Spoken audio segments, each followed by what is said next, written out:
చేస్తామని చేనేత జౌళి శాఖ మంత్రి ఎస్ సవిత పేర్కొన్నారు.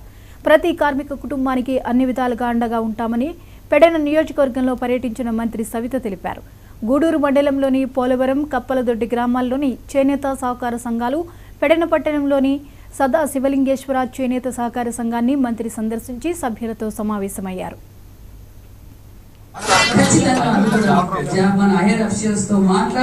ఖచ్చితంగా చేస్తామని కూడా తెలియజేస్తున్నాం. మరి ఇప్పుడే శ్రీకాంత్ గారు కూడా చెప్పారు, మంచి ఆలోచన. డిజైన్ కాలం మారింది, సార్ వేణు గారు కూడా దానికి చెప్పారు.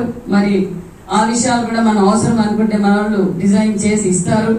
దాంతో పాటు ఆప్కో కూడా ఎక్కువ ఆర్డర్స్ మిగతా నేను కూడా లోకేష్ బాబు గారిని అడగాలనుకున్నా. సార్ ఏ వెల్ఫేర్ అన్ని డిపార్ట్మెంట్ త్రూ ఆప్కో ద్వారానే పర్చేజ్ చేసే విధంగా కూడా మాకు అవకాశం ఇవ్వండి సార్. మనం ఇండైరెక్ట్ గా మన నేతన్నలకు సహాయం చేసిన వాళ్ళం అవుతాం, అండగా ఉంటామని కూడా చెప్పాం.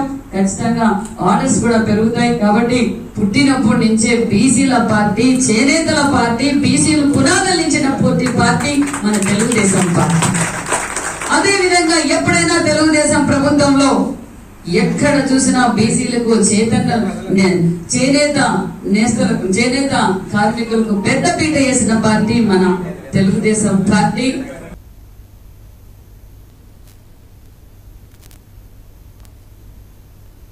పోలవరంలోని శ్యాంప్రసాద్ చేనేత సహకార సంఘం, కప్పలదొడ్డిలోని దేవల మహర్షి సహకార సంఘం, పెడన్లోని సదాశివలింగేశ్వర చేనేత సహకార సంఘాలను సందర్శించి వస్త్రాల మగ్గాలను పరిశీలించారు.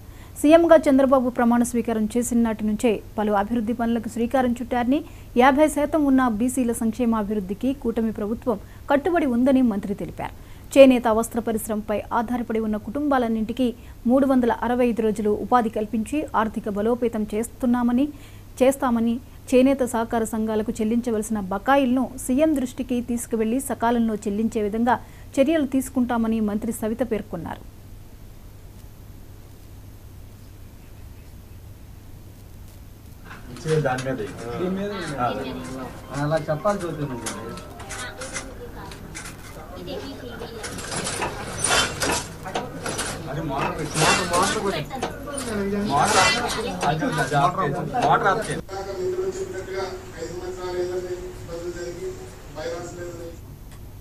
పెడన్ నియోజకవర్గ శాసనసభ్యులు కాగిత కృష్ణప్రసాద్ మాట్లాడుతూ జిల్లా వ్యాప్తంగా 26 చేనేత సహకార సంఘాలు ఉండగా అందులో 18 సహకార సంఘాలు ఒక్క పెడన నియోజకవర్గంలోనే ఉన్నాయన్నారు. వీరందరికీ దాదాపుగా 104 కోట్ల బకాయిలు చెల్లించాల్సి ఉందని, చేనేత కార్మికుల సమస్యలను పరిష్కరించాలని ఆయన మంత్రిని కోరారు.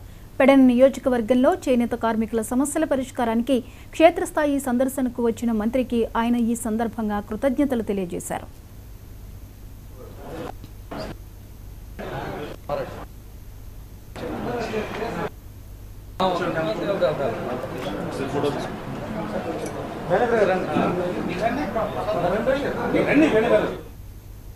ఈ కార్యక్రమంలో ఆప్కో ఎండీ పవన్మూర్తి, చేనేత జౌళి శాఖ commissioner Srikanth Prabhakar, Bandaru RDO M Vani, BC సంక్షేమ శాఖ జేడీ తనూజరాణి, గూడూరు మండల తహసీల్దార్ ఎస్ఎస్ శాంతి తదితరులు, అధికారులు, కూటమి నేతలు పాల్గొన్నారు. ఇది ఎంత పడుతుందండి? ఇది వచ్చేసరికి 1835 ప్లస్ ట్యాక్స్.